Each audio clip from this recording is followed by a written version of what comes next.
Oh, you're here.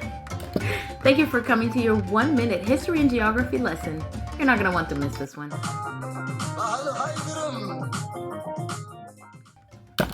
How many times have you described or have you heard described Eritrea as a small country in East Africa? But is it really? Ever heard Israel, Portugal, or Kuwait described as small countries? But why is that? Italy arrived late during the infamous Scramble for Africa, in which European countries invaded and took over Africa. What was left wasn't technically small, but it was to compared to the territories that were already stolen by others.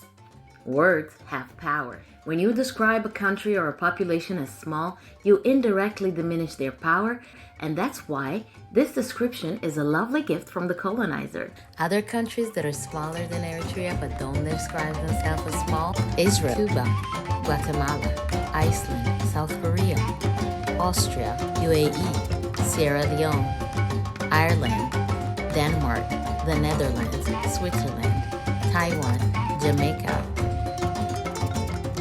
Culture is cool.